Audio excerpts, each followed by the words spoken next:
The other side that I want to mention, though, which is, I think, not talked about enough, is what it does for your team, for your business. Okay. Yeah. When they know your brand, like they're number one, able to represent your company, your business far better than they could before because they know what's important to the company from the brand's perspective. They're not trying to make things up on the fly because Yeah. it's already established, it's already documented. One of the biggest frustrations for employees is confusion. Yeah.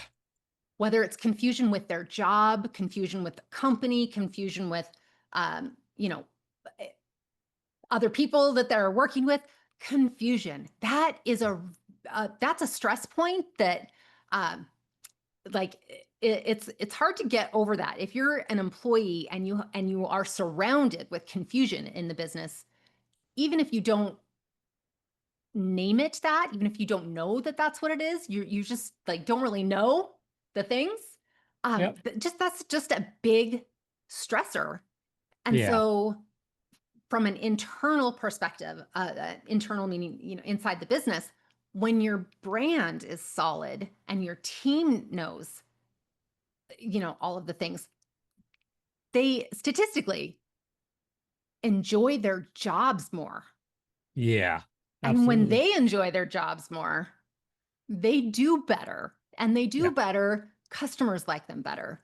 People, Yep. and so like just from every perspective, a brand is done well. A brand is really happy. Welcome to the Carpet Cleaner Success Podcast, a show created to inspire carpet cleaning business owners to build their own thriving residential and commercial cleaning business. Your host, John Clendenning, has built and sold successful cleaning businesses for multiple six figures over his 30-year career and is the founder of Carpet Cleaner Marketing Masters, a digital agency that turns your online marketing into a lead generation machine. Tune in as John shares proven tips, strategies, and expert interviews to help fast-track your success in the carpet cleaning industry.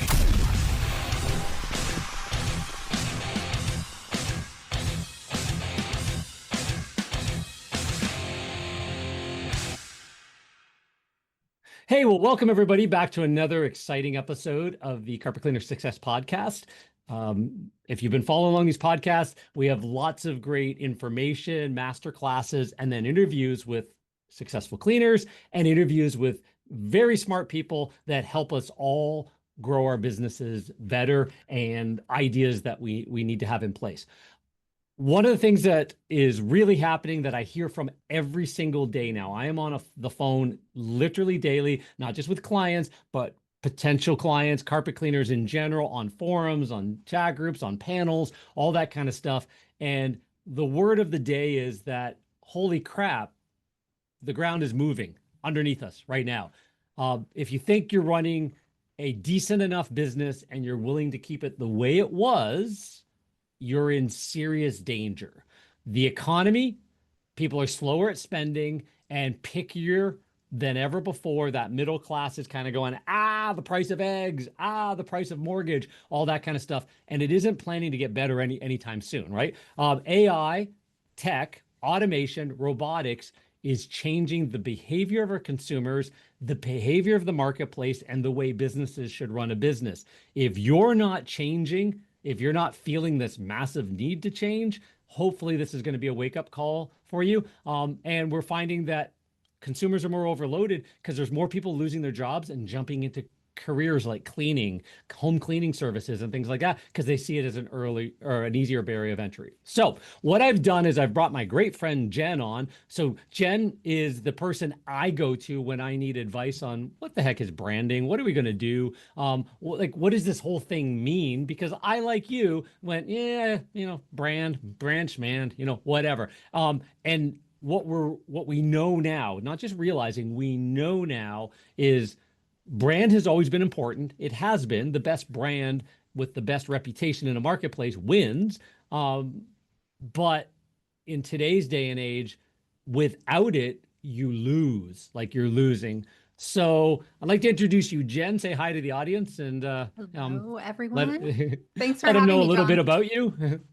Yeah. Like John, I have an agency too. I have Margot, where we serve aesthetic and wellness brands, wellness businesses, uh, and yeah, we use a lot of brand in that area. I don't know how much you guys know about that. It's a very competitive market, which I know I'm sure carpet cleaning is too. So we have a lot in common there. Yeah, and I would say that your industry, because of your history and your industry, like one of the things that gravitated you towards that crowd, those people, is because of your brand and branding acumen. Because it's in carpet cleaning, yeah, we all know the franchises, the ChemDrys, the Zero Res, again, they kind of get brand. The rest of us, we probably think brand is a business card, right? So I guess the question is, when you look at local business right now, right? Just general. Don't worry about the cleaners or home services. Like I'm sure you've hired people to come around the home and do different things and stuff like that, whatever it might be. But when you look at, just the landscape of local business in general, what do you see that's been changing like month by month, more so than ever before, that maybe took years for things to change? What have you kind of seen? Just a couple things that might pop to mind that like, Yeah. yeah. Well, the first thing that comes to mind is search. I mean, Yeah. it's so different now compared to what it was a year ago or even 6 months ago. I mean, it used to be that like no one didn't use Google. I mean, Google has become, it's a noun, it's a verb, it's a, Yeah. like it's when we're searching, we call it Googling, right? I mean, it's been the just the base of everything that we know when we do online searches. Yeah. And that's just not the case anymore. And now a majority of people, yes, we still use Google, but right now we're talking about AI and the platforms changing how people are searching.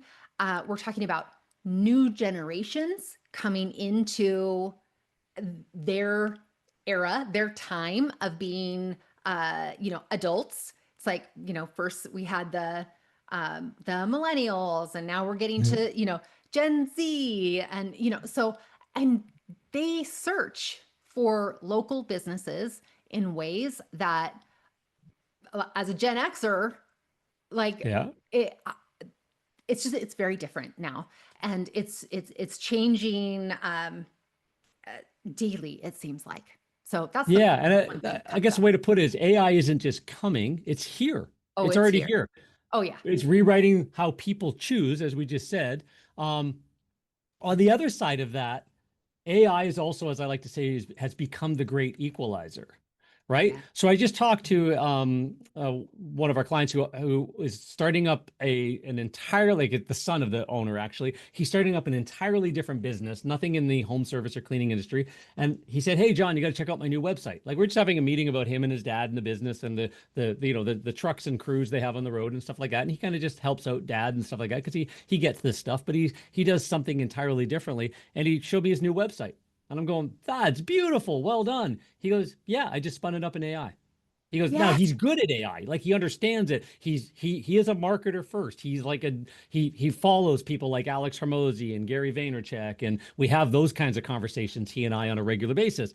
He's off in a more of a tech world, but he's saying, yeah, right now this website for me is starting to gain traction already because it's light years better than the other ones that are around. And I said, "For how long do you think that's going to last?" He goes, "Until the other guys figure out that either their web marketing company realizes that the competitors are getting better and better and better. So you can't stay with the old, 20, 30, 40 words and stock photography on a page. You have to put what is actually working now, and you can use AI to help with that." So what we see is there's a lot of old dog business owners like figuring that what worked a year ago, 2 years ago, 10 years ago is still working now, and it's not, it's breaking. So what do you think? What do you think causes, maybe that idea of being asleep at the wheel, more so now because of how fast things are changing? Again, not just the consumer and the search, but even business owners understanding that their competitors are just there. Like Yeah. they're running past them already. Yeah. I think that marketing is such a unique um, industry to be in. I mean, we're used to things changing a lot, and it's just a very dynamic field to where you can have one thing changing at one cadence while the other wheel, the other thing is Yeah. changing at a different cadence. And we're used to managing all of those things. Um, and then with AI coming in and it's kind of blown all that out of the water as far as, how fast it's going. But most industries, if you remove the marketing side of it and you're just looking at the job of what is being done, they move much slower at a much slower pace. And so they Yeah. think that I mean the businesses that I talk to, a lot of them think like it's you're exaggerating, Jen. Yeah. You're Yeah. like, that's not happening. That's not how fast it is, because they see their own you know, rate of change in their industry and try to apply that to technology and AI and marketing. And it just doesn't work. It's so different. Yeah, and you and I have, again, that's the other thing. So the people that know, I've been in the industry for over 30 years, ever since, like, actually even longer than that. I started a window cleaning company in high school, the last year of high school, and then went on the road with bands for a while, did window cleaning in the daytime, and played bands at night, and then eventually said, okay, there goes, I'm settling down, I'm going to do something, and started the cleaning career, and built a multi-million-dollar cleaning company in a town of 30,000 people, as the story goes, right? So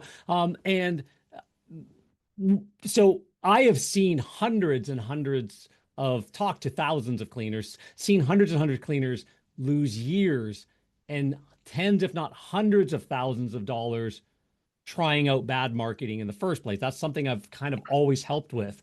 And what I've also noticed, even in the past, is the ones that slow down to run faster.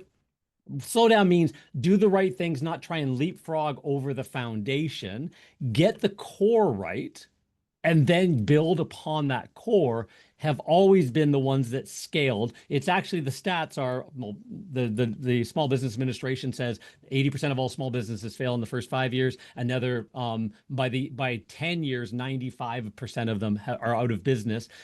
99.997% of all businesses never make it to $1 million. Only 0.003 do, $1 million month or annual run rate. But the ones that do are 5,000 times more likely to go to 5 and then 10 million, because once they've learned that, they realize what they actually are. The DNA of being in business is you're a marketer first, you get that right, and now you create operations problems. Now you have to fix technicians, employees, and phone systems. Like, you get the operations right, and now you have, as a CEO, now you become, you have to learn a new skill set yet again. Now you've got, normally by that point you might have business coaches and consultants and mentors, and you're learning finance and data, because you're running a bigger business that can get away from you pretty quickly if you're doing the wrong things for too long, where it wasn't as big of a deal when you were the guy in the truck, or the person running the med spa that was pretty much the doctor themselves and maybe one gal on the phone or something like that. All of a sudden, when you've got a big office and stuff like that, things can go south pretty quick, right? So there is that progression. And what I've kind of noticed is that if people would slow down for a moment right now and not just kind of try and find the next best tool that gets them a better Facebook ad, or if they think that exists, or keep jumping vendors and stuff like that, without ever actually building the brand. So again, this fuzzy word of brand. So just a little bit on your experience. Where did, like, so, I guess we're gonna ask, is like a lot of carpet cleaners, a lot of home cleaning services think that a brand might be that thing on the side of on their business card or the side of their van. And maybe they wear the shirt. Oh, I'm all branded now. But brands beyond that, right? So like we'll kind of talk a little bit more about that later, but just give me a little quick idea of your history with why brand is important. I think that what brand really comes down to, like if I had to think of one word that says why brand is so important, it would really be differentiate, because your brand, it is how you are seen in the world, how it's, I mean, it is everything about your company. And if you can't differentiate, then why would someone choose you? I mean, really. Yeah. And And yeah, and we're going to talk about someone and then someone, well, large language models, AI. So even in Google at the top, ChatGPT owns 80% of the market share, but there's a lot of others as well that people just talk to and ask these long rambling questions, not carpet cleaner near me or how to get rid of pet pee or who can get rid of pet pee or whatever. It's like, hey, chat, so the dog peed on the carpet. It's been doing it for a while. Kind of want to hire somebody that's good. Don't want to get ripped off. And this goes on. Like this could be this rambling thing. And us as marketers have to try and make sure that the clients show up for that in search and chat and all those kinds of places. But yeah, so we got the people and brand, and we've got now AI, yep. which also seems to be a brand search engine a little bit more. Yes, 100%. Yes. Just as people are trying to differentiate between businesses to figure out, what business they want to call on or hire, the AI platforms, they do the same thing. They want to know that they are surfacing is what it's typically called now, instead of like showing, but just they're citing or surfacing businesses that are actually legit, because it's kind of like Google in the, I don't know, early 2000s or something, when they were, I can't even remember which update it was that just wiped out just a ton of garbage sites, because they were like, they didn't appear to be legitimate businesses. Yeah. And so it's along those same lines. The AI, they can't be showing businesses that aren't actual businesses to people who are searching, or people aren't going to use those chat tools to do search anymore. So they're definitely looking at all of the brand signals, the business signals, and those signals, some are on your website, some are your website, but a lot of those signals are elsewhere. Yeah. You need a brand to be elsewhere. And I think that's a really good point, because like AI buries average, right? So it buries average brands.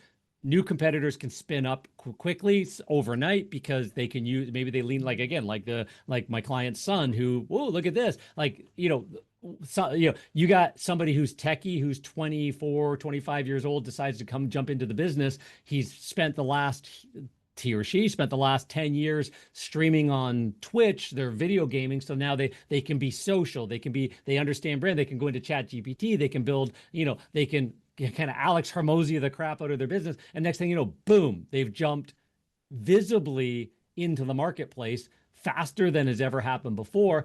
And the old folks, are like the people that have been around for a while, are being caught off guard. At the same time, ads are costing more because the cost of ads are going up. Google's actually losing clicks. It's getting more searches, but it's losing clicks. So Google's losing clicks, losing money, pay per click. If there's no click, they don't get paid. So ad costs are going up, and conversions are looking a little bit worse because volume's down and all that stuff. So yeah.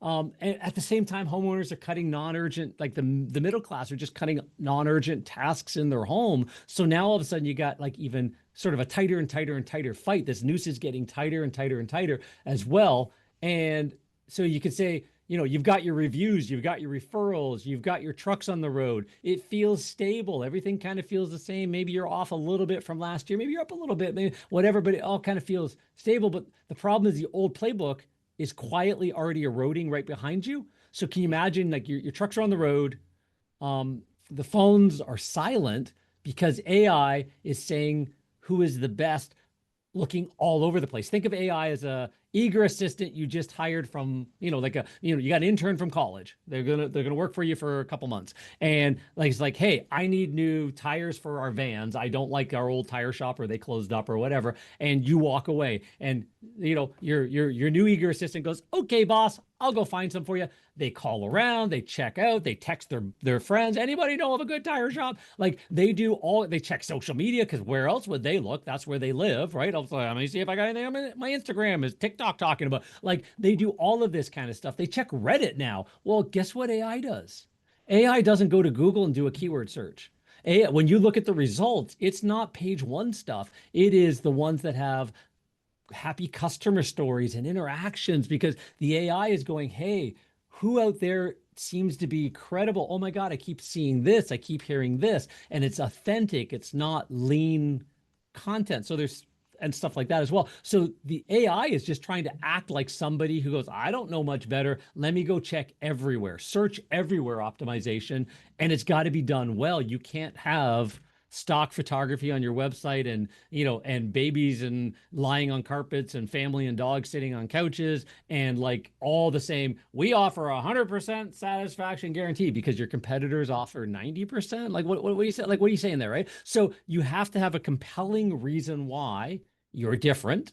You have to stand out. You want AI to find you.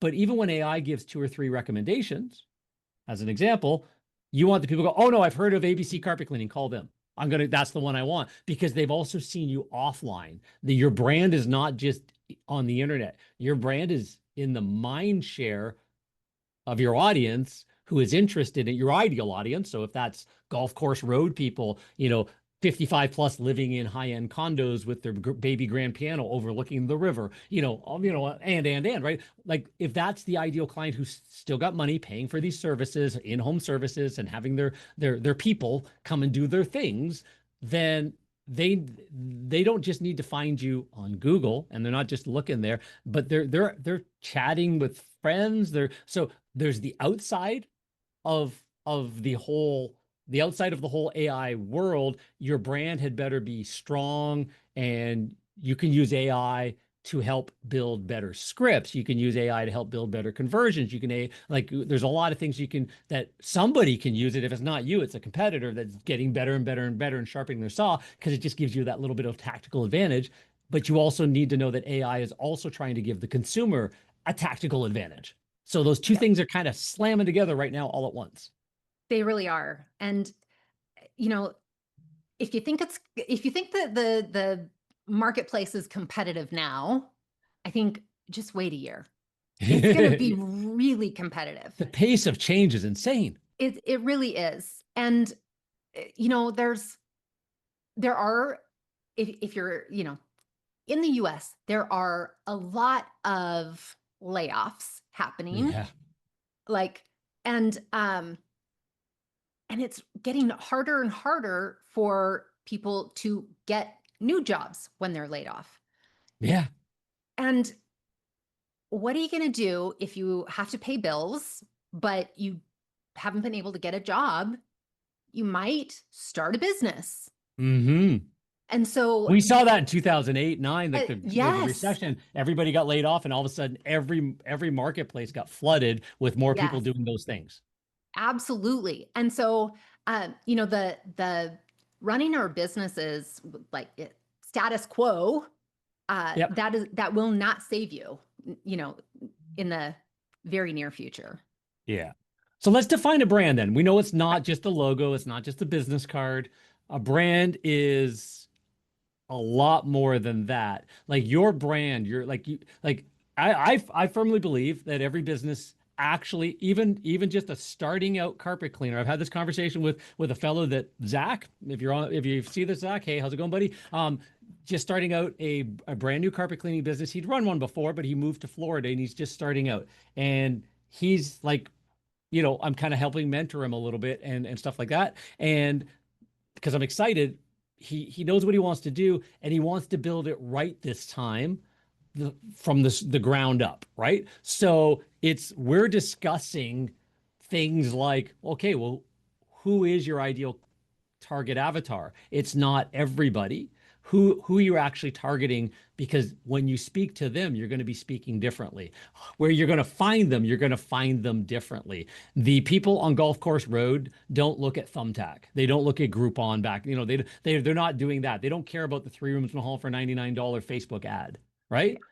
But they do care about you and your wife and your kid in an ad saying, hi, I'm Zach. This is my family. I want to be your carpet cleaner. Here's why I'm different. Compelling sales proposition. Here's why I started my business. Founder's story. Here's what I absolutely guarantee, that if you try me, you will not be dissatisfied, because if you're not happy, I will be back and re-clean it. If you're still not happy, of course I'm going to give your money back, but I'll also help you find somebody else who can get it better and cleaner, so that you get the end result you want, so that there's never any, you're getting what you want, even if you believe I can't deliver. Now, I know I can deliver better than anyone else, but I need to prove that to you. Now, that's a better message. Then you've got your logos and your taglines and stuff like that. So that when you define your brand, let's break that down a little bit. We're just talking about the kind of story and proof and clarity and trust. What all goes into it? Like from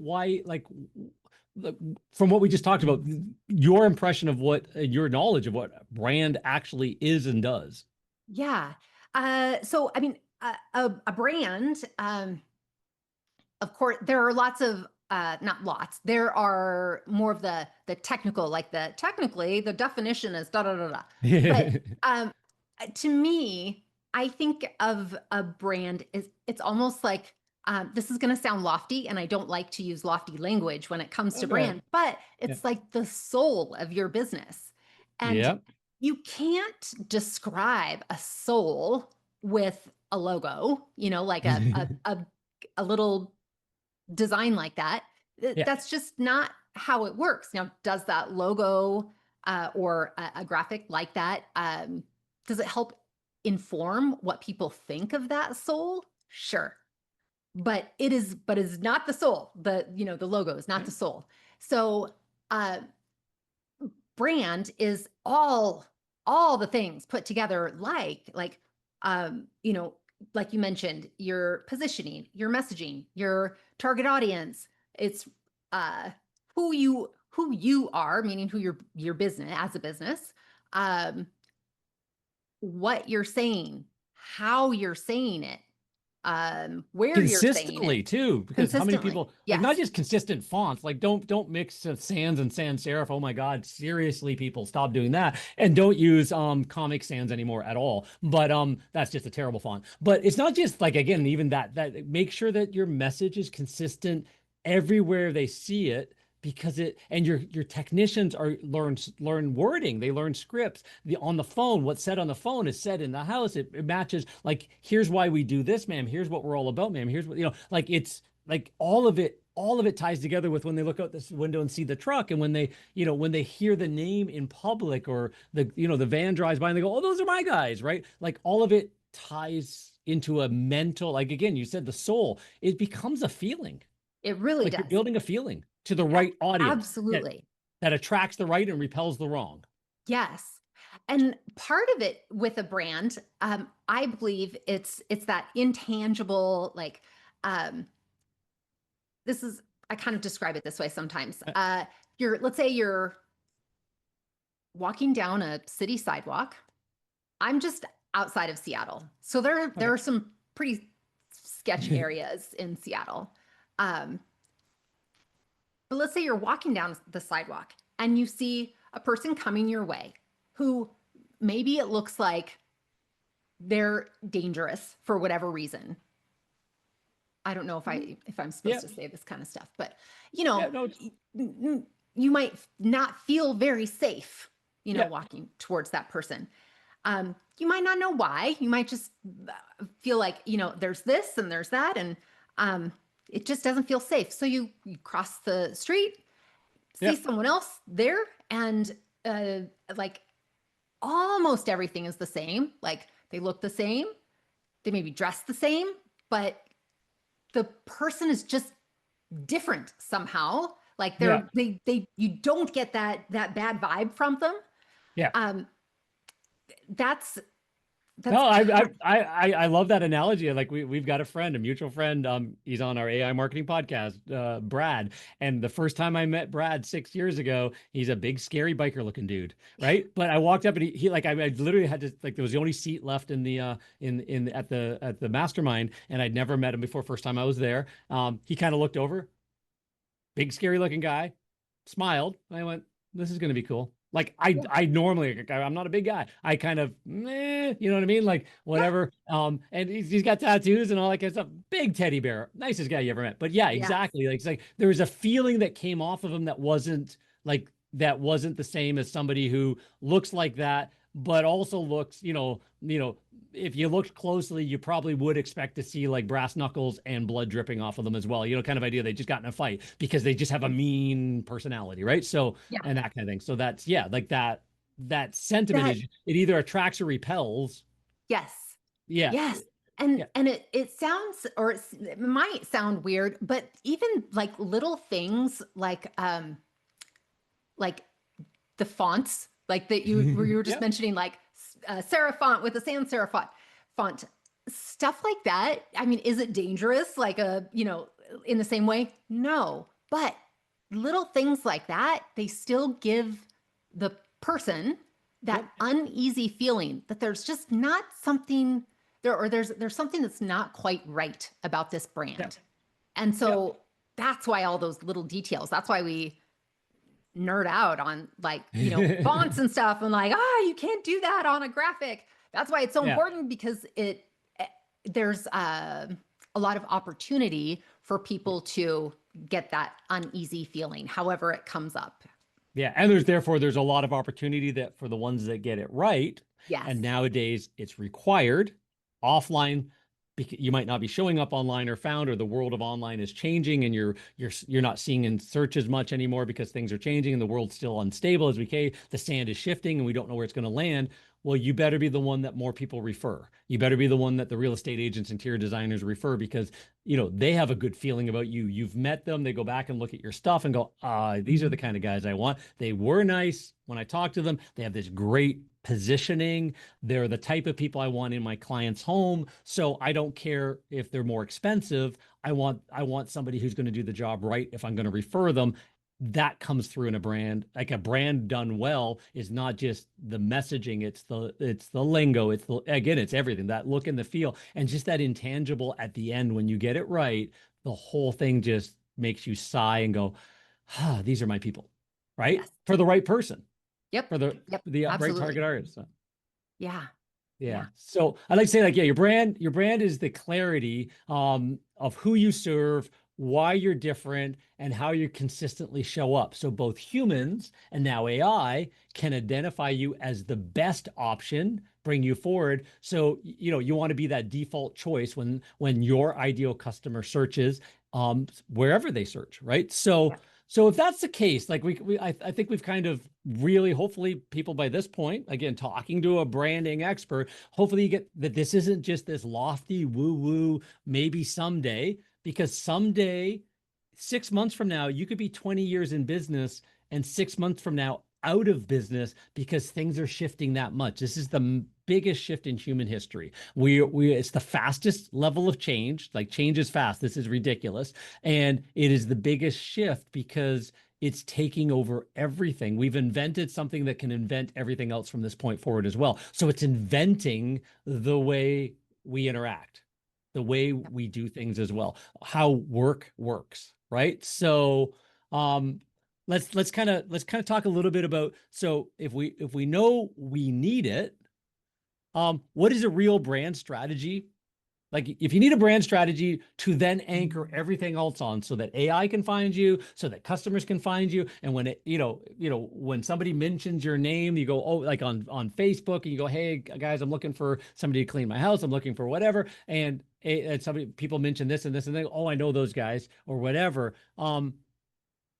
That's not, you can't just rely on guess anymore. It's not a thing to guess at and hope you get right, because that can take 10, 20, 30 years. We all know folks that are, 20 years in business and still the guy in the truck. Lovely guy, does a great job, but wouldn't it have been nice to take a 2-week holidays or 2 months off to deal with your ailing parents or grandparents or whatever, and the business still ran without you, right? So a brand gives you the ability to capitalize and grow around it, right? So there's things that, the components of a great brand strategy that then act as a foundation that everything else, all your marketing, everything else gets built upon, is because you know what you stand for, you know what your identity wants to be, and it takes a bit of research. So like part of it is market and competitor insights and research. What else goes into it? Like if we're seeing what the market can bear, what the competitors are already out there and stuff like that. If we're changing our current, we're upgrading ours, we're getting to a better level, we're getting better customers. We don't want to be 3 rooms in a hall for $139. We want to be 3 rooms in a hall for $500, $600, because that also exists in the exact same market. They're just doing things differently. That becomes a persona. So what else? We've got Yep. market research. We've got competitive analysis. We've got personas of your ideal customer. Might be a couple of these personas, but what else do we have? Like what else becomes part of sort of building that brand strategy to start with, so that we can now use it? Yeah. So we also want to look at like what's the brand personality and the brand Yep. voice. And so, I mean, that can be as simple as, just to give an example, a business that is super witty, like how they talk, how they show up, how they, their branding, like, visually and their messaging, it's all very witty. And there's some that are more like very professional. They would never want to have that, witty messaging, for their brand. So voice and personality goes into that a lot. Looking at, you mentioned competitors. You really want to look at your competitors and see like, how are you different? If you are, if you're looking at your business and saying, oh, like we have 20 years of expertise, fantastic. But chances are your competitor also has 20 years of expertise. Somebody does. They're right. there. Yeah. It's kind of like saying that like, oh, customer service, like we're customer service is the utmost importance to us. Yeah. Nobody thinks that's a differentiation except for the person saying it. You're still a commodity. Yeah. It's like that's an expectation by everybody. Exactly. That doesn't make you different. And so it might be that maybe there isn't like one thing that you can think of that makes you different. Meaning like maybe you're looking at your business and your competitors and you're like, yeah, I'm the same. Yeah, I'm the same. But start to combine the things. Yeah. Like maybe it's that, like going back to the whole witty thing, maybe you do have the 20 years of experience and you do have these things that are the same, but you have these other two things that are different. Maybe they're smaller, but combined, they're actually bigger, or that your business really is witty, and that's the differentiation. So not that it would be the only thing, but no, and that's a neat one, because there's a fellow I talked to recently, Robert, who runs a multi-million dollar carpet cleaning company. He's just added on flood restoration the last couple of years, and it's already grown to a couple million as well, because he gets it. He's a marketer first, has been. He started out living in his car and doing cold calls for another cleaning company, and then grew. So 25 years in, 20 years of his own business, and he's multi-millionaire carpet cleaning company. Part of that is also being disruptive. So Marcus Sheridan from They Ask You Answer, and I can't remember the name of his new book yet, still haven't gotten it. We'll be getting it soon. But it talks about one of the things you have to be, one of the 7 things you have to be in this new AI age is disruptive. You have to stand out and be a little different and a little contrarian as well. So, and in that, like Robert's got Facebook ads running out there, like, there's ads where, everybody else runs, hey, I'm doing something crazy. I got this super crazy discount.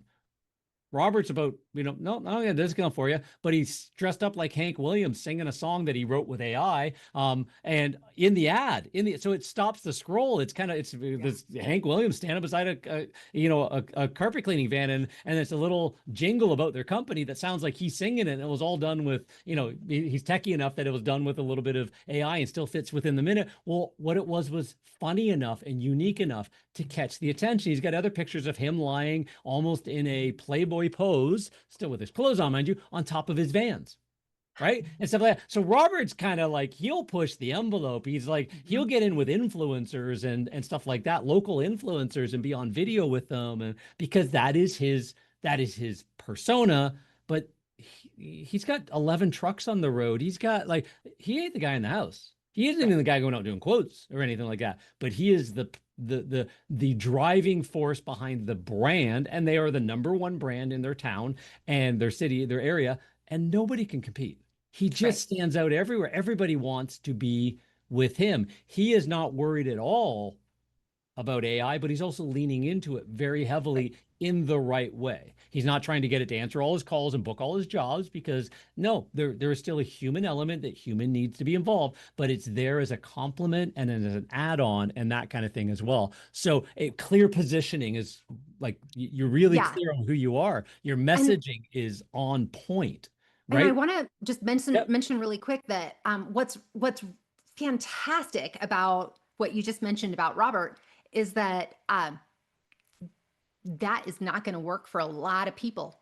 Like, that's what works for him, because it's authentically him. And how weird is that going to be to some people that we are saying that it's authentically him while he's using AI to do it? but like, to someone else that would, have other characteristics or qualities about them that would be infused in their brand, they will have other things that they can use AI to amplify. And so it's that differentiation for Robert. It's not necessarily because he's doing those things or that thing, but it's because that's an extension of himself that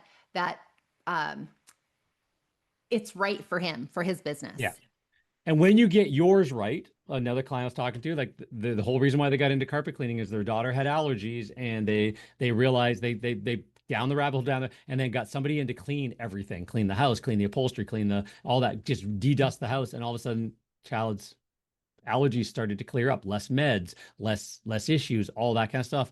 And went, holy crap, there is something to this cleaning thing. Got laid off and went, you know what? I'm going to open up a healthy home cleaning business. I'm not going to be the cheapest, probably going to be the most expensive, but I'm going to target people that have children with allergies and tell my story.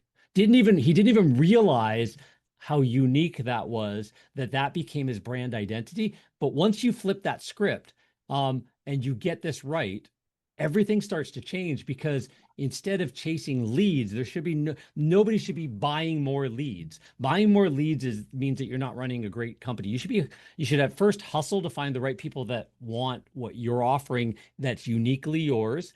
And then when you're running ads are just a pole in the water. You have multiple different ads running on different places. But when people know you, and then they go, oh, I know those guys, boom, there's your pay-per-click working twice as good. Oh, I know those guys, boom, there's your Google Maps working twice as good. Oh, I know those guys, there's your Facebook marketing working twice as good. Oh, I know those guys, there's your yard signs, your vans, your door hangers, your flyers. Like, everything's worked because you've identified to the right people your unique difference. You got your reviews, your ads, even your profiles, and on all your social medias all have the same trust identity. They all show you as the obvious choice. And everything just anchors everything else. It becomes this omnipresence, which we talk about a lot. You integrate all your marketing together. It's not about more Facebook ads or more this or more that. It's about omnipresent, building that foundation, and then using that foundation to attract the right people, show up the right way, impress the crap out of them so much that you are remarkable, which means they are able to remark about you. Remarkable. You are actually remarkable, remark worthy. You're able to remark about you because you're that amazing, not just as a cleaner or a med spa or whatever, but as anybody they've walked in the door of. You're not the Starbucks gal that, dismiss them and here you go, here's your cup, right? That we get everywhere now. It is like your staff, the right people get attracted to your company. You reward the right people. You can charge the higher prices. Like when you get it right, everything changes. And that's always kind of been a thing, but it's even more so now that when the economy shrinks, because unless you've gone through 2008, 9, 10, you didn't realize what that was. They started turning on the money printers in 9, 10, and they didn't turn them off. They doubled them or 20x them during COVID. It's only recently they went, oh shit, we're going to create an entire generational economic problem. Well, we already did. Now we've got to pull back. We've got to solve this. And solving it is painful on top of it all. So we're as a world just trying to figure this out while we're emerging a brand new technology and. So we get this right, and we are now the only company that AI recommends, just like Roberts. We are the only company that people recommend. When people see our ads or AI recommend, they know it. It all ties those pieces together. The phone rings, your prices are higher, jobs stick, stress drops, kind of feels good. So, I guess so my question to you would be, when a business nails this, clarity and consistency, I mentioned a couple of transformations. What else do you notice when they kind of become the default choice, or it just starts to fit better and everybody starts, saying these are the guys you want? They might be a little bit more expensive, but go get your oil change there, go get your carpet cleaned there, go get your, whatever there. When you get that, and AI is getting that as well, what do you notice, happens when a brand is that good? First of all, when a brand is really that good, when it's dialed in, and the business is showing up online, not just in one place, but in multiple places online, it really amplifies every single dollar that you put into marketing. And I wish I had the statistic with me. I should have looked it up, but proven that your paid ads are far more effective when you have a brand that people know about, when you have a brand that people recognize because they've seen you in different places. So of course, when you have all of your marketing aspects as they're amplified from your brand, you're going to get more people that get in touch with your business without going through your ads, because they already know to call you. They already know to, go to your website or, or wherever. So of course that makes a difference for growing your business. The other side that I want to mention though, which is, I think, not talked about enough, is what it does for your team, for your business. Okay. Yeah. When they know your brand, they're, number one, able to represent your company, your business far better than they could before, because they know what's important to the company from the brand's perspective. They're not trying to make things up on the fly, because it's already established. It's already documented. One of the biggest frustrations for employees is confusion. Yeah. Whether it's confusion with their job, confusion with the company, confusion with, other people that they're working with, confusion. That is that's a stress point that, it's hard to get over that. If you're an employee and you are surrounded with confusion in the business, even if you don't name it that, even if you don't know that that's what it is, you just don't really know the things. That's just a big stressor. And so from an internal perspective, internal meaning, inside the business, when your brand is solid and your team knows, all of the things, they statistically enjoy their jobs more. Yeah, And when absolutely. they enjoy their jobs more, they do better, and they do Yeah. better. Customers like them better. People, Yep. and so like just from every perspective, a brand is done well. A brand is really And helpful. even on a simple level, it helps you with things like scripts and stuff like that. Like, I mean, Yeah. just like it's so many things. There's like we talk Yeah. about, like it's like once you get your custom avatar, you know what words you're going to use. And now you can teach your technicians and the gals on the phone and stuff like that, booking the jobs, the CSRs and stuff like that. You can teach them the lingo as well. So in my world, when again running the cleaning companies, I learned this stuff. I was in the truck for about a year and a half in '95 to partway through '96.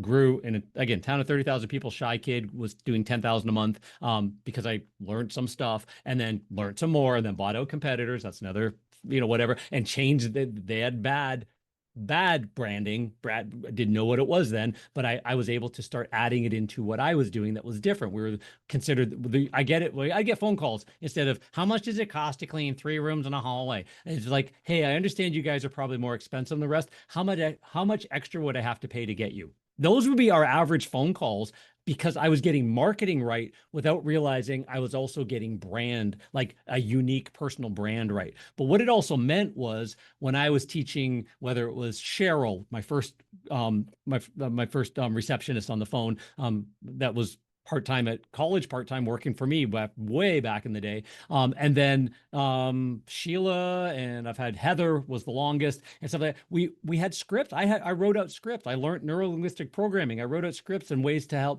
help the customer overcome their biases and listen to what we had to say. So you give them what they think they're asking for, while you weave in what they should be avoiding and what they like education-based marketing, as they call it. But one of the things we'd always say is we can't give you an exact price over the phone because we haven't seen your home. What we can do is give you a fairly accurate estimate. We have a couple different package options that are going to be available to you when Joe, the technician, shows up, when he's there to do the cleaning. You start painting the picture of him already being there, even though they haven't booked yet, because that's, again, part of gets in their head, part of the psychology. But, so based on what you've told me and blah, blah, blah, and on average sizes and yada, yada, depending on the spots and the stains and the size of the rooms and the furniture, you're going to be looking at, say, somewhere between $250 and $500, again, depending on which package and the areas you want. Does a morning or afternoon work best for you?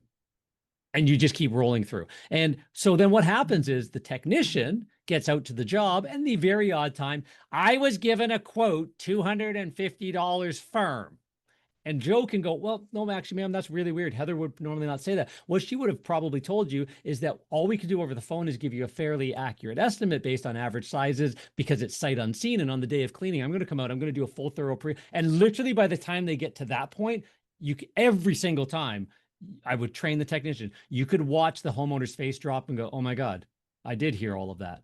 Because again, it's sort of like, an accident happens, whatever, somebody gets, knocked off their bike by a car, whatever. You ask the witnesses, every single witness will have a different eyewitness experience, right? Because we don't actually, so if part of your brand gets into people's heads, and it's called your Dunbar numbers, but it doesn't really matter, they start getting into the parts of your brain where they remember you and they remember again, you can surface that by connecting. So if now all of a sudden AI knows who you are, pulls that up, you show up in the home, your person on the phone says the same thing.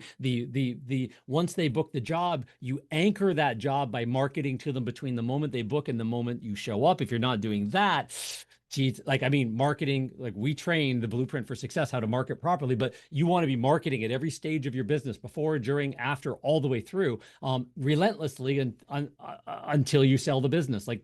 Customers get marketed to for their entire lifetime, and that's how you grow $1 million business, right? Be one of that 0.003%.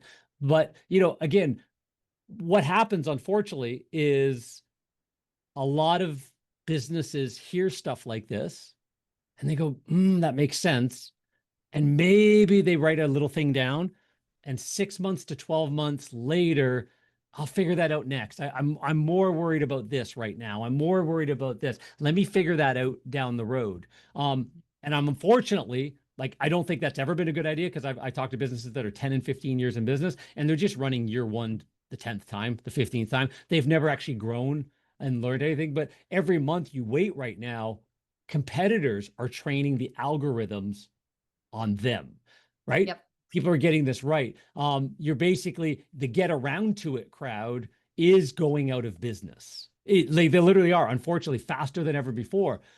The good news is, I guess, there is still this window of opportunity right now to try and get in, get up, get ahead, build it right, redefine what you've done. Even if you're 1 year in business or 25 years in business, let's go back to the drawing board, tear that apart, and redefine that right. So, can you have you ever had an experience? Can you share any sort of insights or examples of somebody who maybe hesitated too long on implementing something like this, and how much harder it becomes down the road, even in the old days, let alone in today's day and age where it's moving too fast? Yeah. I mean, I talk to I talk to a lot of business owners, but I'll just, most of the time it's med spas. So I'll Yep, just talk yep. to them. And there are so many med spas that I talk to who they've only been in business for maybe a few years, and the, a lot of times, if they haven't worked on their brand yet, or if they thought their brand was the visual, the logo, Yeah. they are struggling to the point to where they're like, I just need I just need leads in front I of need me. leads. Yeah, I that's a need good, leads. really, if you're saying that Yeah. right now to yourself, that is a really good sign that you haven't gotten it yet. You haven't put the dots together yet. Yep. I uh I love the aesthetics and wellness Yeah. businesses that I work with, and the industry is fantastic. Um, but there are a lot of those businesses, especially med spas, who kind of live and die by ads. Like, they want Yeah. leads. That's all they care about.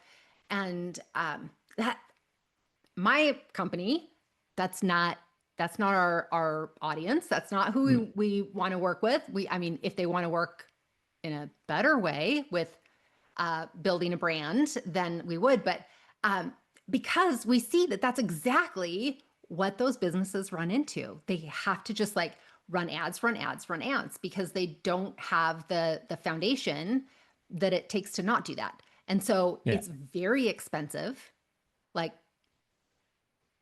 very Yeah. expensive compared to the same med spa down the street that has a brand, and Hmm. they're both running ads, but one without a brand, I guarantee they are paying more for every single lead that comes in.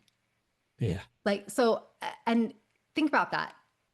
If you are running ads right now and you don't have an intentional brand, Yep. you are putting more money out the door on every single click. Yeah. And not only more money out the door, your conversions are half, Right. a quarter. So there's always that ROI. It's like, Dan Kennedy always says, he who can spend the most to buy a qualified inquiry wins, because the lifetime value is what you should be going after. I've got one of our clients, George, who his highest lifetime value residential cleaning client has spent just over $200,000 in their cleaning business in the last 15 or so years.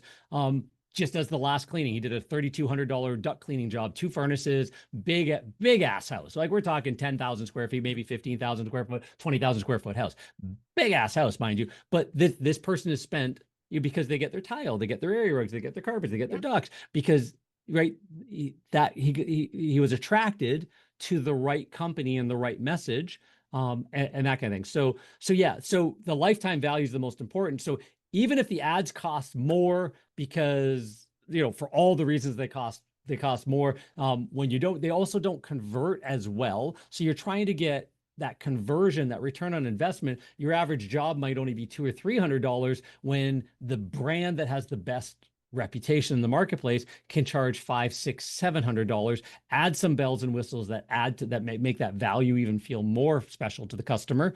And now, you can put on the corner guards and roll out the red carpet and give them a bottle of spotter and 3 free spotting visits over the next year and stuff like that, because you just got $800 for 3 bedrooms, a hallway, and a flight of stairs, not $150. And the customer's more than happy to pay you that because they're also more affluent, and that $800 ain't that much. In the grand scheme of things, they'd rather just get it solved with trust and care, and you walked in not looking like you were about to rob the place. Like everything about it just felt the right way from beginning, middle, and end, and then all over again. So Yep. So I think, I think we've kind of nailed this. Like, if this conversation hit a nerve where you're going, holy crap, I get some of this, I get none of this, I get a bit of this, I don't know if I'm doing this right, whatever, that's good. That means at least you get it. You understand that this is an inflection point in human history. Are you going out of business or becoming the one that stays in business and flourishes? There is a moment right now where that exists. You're kind of standing at that crossroads. One path keeps you doing what you did before, and it's going to work less and less. The other path builds and makes you work easier, life easier, job, and puts you in the driver's seat in front of everybody else while the chaos is happening around you more and more every month. So one thing that we did, so Jen and I have been talking about this concept. Like, we actually are on a podcast every single Friday called the AI Marketing Experts Podcast with a couple of other great, Brad was one of the ones we mentioned, Chris and Laura as well. Great marketers in their own right, their own agency. And Jen and I have kind of had these conversations for a while and how much this has changed. We've worked together on AI. We build AI tools all the time. We build AI agents. We work for our own companies. Like, we like to work with great companies and then build great stuff that helps them grow even better, help them build their brand, their authority, and their visibility. Get the brand right, you can build the authority and the visibility in the marketplace. So what we've kind of decided to do, we do this with our own clients. So this is an internal process that Jen and I had a conversation about, and kind of built out together in the background, built a product as tools, what we're calling the local brand awareness takeover package. So as a branding expert, Jen has told me $5,000 to $15,000 is what this is worth in the real world. This is what agencies, brand agencies, Madison Avenue, those kinds of people that actually get it, know it, would sell something like this for. Madison Avenue. I'll just say Madison Avenue. It would be a lot more. There you go. Probably, 150,000, 1.2 million, whatever. Yeah, exactly. Right. Actually, Mel, I can't remember his last name, but she used to work at Ogilvy, and she used to charge just like charge $1,500 to have a 1-hour consultation for local businesses, like after she left Ogilvy, and $5,000 to $10,000 just to do a basic brief. Right? Because that was a fraction of what it would have cost, and it's still valuable for interior designers and you name it, like cosmetic surgeons and stuff like that. So what we've kind of put together, if anybody is interested, it's just sort of a beta thing right now. We do it with our own clients internally, so I'm just going to explain what it is. But if this resonates with anybody, let me share what's available, sort of as a one-off. Get this right once for now, and build everything out from that, right? So what we're talking about is figuring out your brand guide. So figuring out all of those things that differentiate you. It starts by having an actual interview. I do it as a podcast because now you can build your authority. You've now been interviewed on the Carpet Cleaner Success podcast. So we will interview and promote that, and all those little snippets you see on social media, we'll give those to you to promote as well. But what we're going to do in that interview is learn all about you. Then when the interview's over, we're going to ask you a bunch more questions, because what we're going to do is take all of that information and then do what we normally do with our own clients. We're going to do a deep demographic study of your competitors, your marketplace, the trends. Is it trending up? Is it trending down? Is there new industry moving in? Like all of those kinds of things to know where the market is feeling and fitting, and where you can fit in based on who you are what you do and all of this. And then so you get that authority podcast put out into the marketplace. You get an entire media kit to set yourself up as the authority. So now every real estate agent, interior designer, all the, carpet store, maid service, if you're not a maid, if you're carpet cleaning, you want to partner with maid service, all of these people are going to start hearing about you and knowing about you because we're going to show you how to share those out on social media. So I'm different and here's why. So we have that conversation. What we're going to take from that as well is we'll build your entire brand guide package. So your brand positioning statement, who you market, your unique and compelling sales proposition, your risk reversal guarantees will come out of this conversation as well, a little bit of back and forth, which then guides you to your voice and messaging guide, your visual identity. Now you've actually got one of those things where, you're running an ad, you need a flyer, you're doing whatever, you're getting some postcards done by Postcard Gurus or Dope Marketing or, Postcard Mania or anything like that. You send them the one pager. Here's my fonts. Here's my colors. Like you now look big and fancy for one, but it's all staying on point. You know what it's all gonna be about. And then you get what we call a brand implementation roadmap. We do this with all of our new clients. We meet with them, we have conversations, we do consulting calls. We come back with an implementation roadmap to have you go from here to being one of those 0.003% million-dollar cleaning companies. And hey, say you don't want to make $1 million, you only want to make $500,000, have 3 trucks on the road and you're not in one of them and you can go golfing. That's cool. You can be 60 years old and by the time you're 63, 64, you work 20, 15 hours a month and the business still runs as your retirement legacy. That's cool too. All of these things are doable when you get this stuff right. So it includes, the stages of growth to get from wherever you are to how to get to the next stage and then the next stage, because there's very specific things that fit in here that if you don't know it, you're shotgunning. You're trying that. Oh, I think I should do this. I think I should do that, John. Well, no, right now you're only doing $15,000, $10,000 a month, $20,000 a month. You should be spending this much of revenue on marketing. It should go to between digital and offline. Part of it should be your database. Here's where you need to be focusing right now. Here's what your investment into your marketing is going to get you. And we know because you have the brand guide, you have the brand positioning, you've got the before, during, and after the sale marketing moments and all of that kind of stuff all put in. And then the other thing that we like to do internally, both Jen and I have done this and other ones on our call, is we use an AI board of advisors. So we have built a board of advisors with some of the smartest people that ever lived on planet Earth trained into it. So the Steve Jobs and Warren Buffett and Alex Hormozis and Gary Vaynerchuk's and all that. You can probably remind me of a few other ones that are in there as well. The board of advisors is where you would go and say, hey, I'm looking at solving this problem. I need to do that. What would I do? Now, we don't run multi-billion-dollar companies where we can hire these people and have them on our board. But in the world of AI, when you build it on their knowledge sets and their meetings and minutes and history and books and all of that kind of stuff, now you can tap into their wisdom at any time. So what we actually do is we would build that board of advisors and train it on your brand and your guide and your company. So take all of that data and say, oh, by the way, all about just that. Not about this, not about this, this one business and all of that as well. So that, and then have a master class training of how to implement all of this step by step in your business. So that we record, hey, here's phase 1, here's phase 2, here's the material you got, here's how you use it. So step by step implementation. So basically a business in a box kind of blueprint, kind of what franchising was trying to be for decades, literally done the proper way. And then a one-on-one consult. I'm a $500 an hour marketing consultant, business consultant for the cleaning industry since 2007. I will give you an hour of my time included in that as well as a growth coaching. So all of this stuff, you basically get the entire business layout set in front of you, waiting for you, and not for $5,000.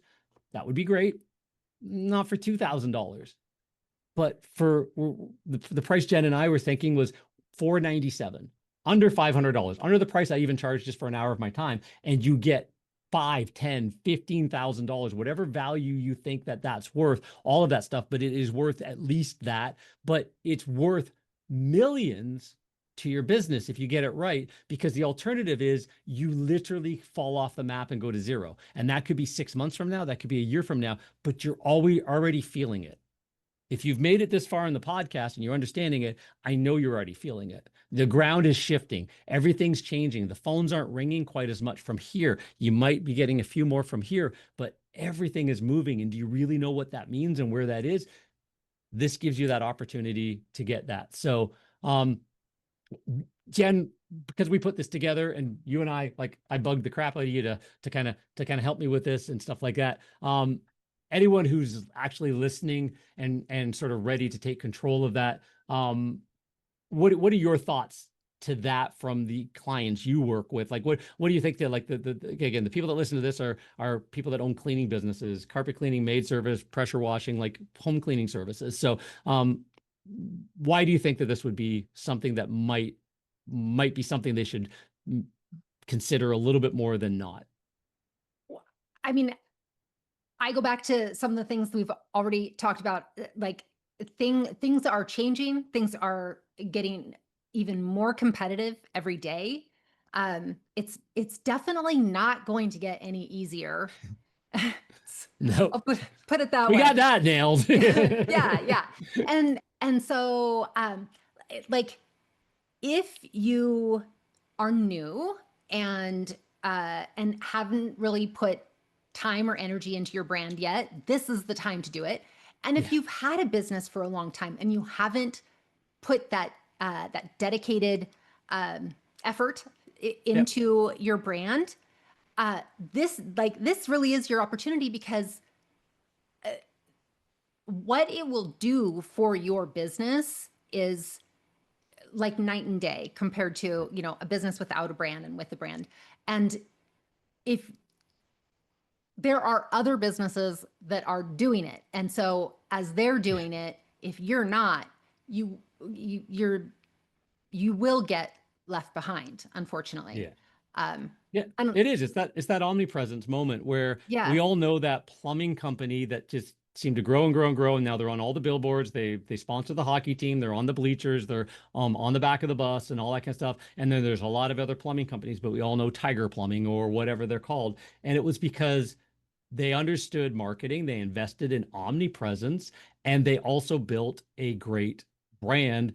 Somebody knew that back then. And again, if you're that guy and you're listening to this going, I got this nailed and I've got it all figured out, then cool. We're trying to train the guy that hasn't figured this out, that's in your marketplace, because they're like 99% of businesses don't figure this out. Now, 5, 6, 7% of them could have skid by a bit on, thumbtack ads and discount carpet cleaning and things like that. And I do text message marketing. Yeah, well, about the 5th or 6th time, how many stops do you get? Right? That's not a thing. That is a tactic that can be used well in the mix of a series of messages, like your dentist does. Hey, don't forget your appointment's coming up tomorrow. Hey, whatever, a week from now and tomorrow and all that kind of stuff. But if they start texting me every single week, remember to brush your teeth and make sure you floss, John, and it's Smile and Shine week or whatever. Okay, unsubscribe. Stop, right? So same thing happens to us. We can't, like, you've got to be a welcome guest, not an annoying pest. You've got to come across as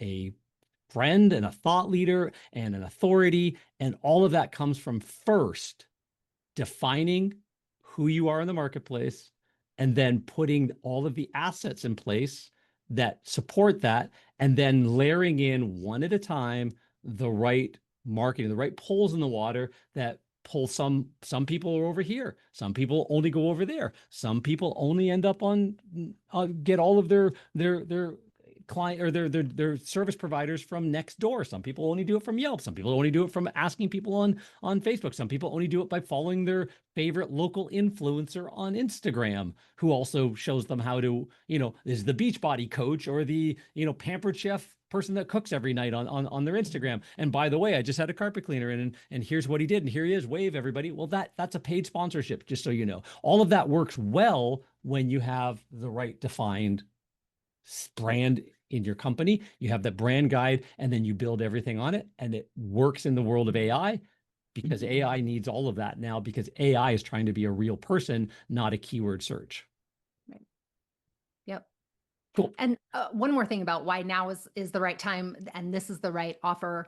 I'll tell you, I mean, of course, we use AI as a tool to do some of the work on the back end, but there is a significant amount of human work that goes into a brand strategy. Mhm. And I promise it's worth more than $4.97. I'll tell you that. Yeah, it'll take way more than an hour of somebody, a person like mine's time in the development of this. There's a lot more that goes on to get you to that point.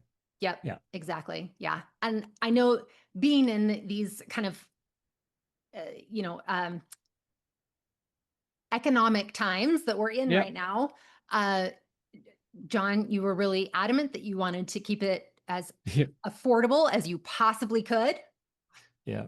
So The price of one average carpet cleaning job, really, if you think about it, because the average carpet cleaner should be about $500, $400 to $500 average or higher. We've got clients that are $800, $900 average residential jobs because they've just upped their market, got a better brand, and worked through. But yeah, so the price of one job to define the entire rest of your business, probably not a bad thing. And I know I'm absolutely batshit crazy. I was a carpet cleaner for years first, so I understand what I would feel was a decent enough price to pay. This is kind of just a founder's moment right now. It will not be staying at $4.97. This is just, again, and this is just a podcast. We're just having an interview. We talked about this. We put this together from stuff that we were doing internally anyways. But somewhere on the page or in the description or down below will be a link for you to, just reach out and inquire about this. And kind of we'll be doing a couple at a time and then putting on a wait list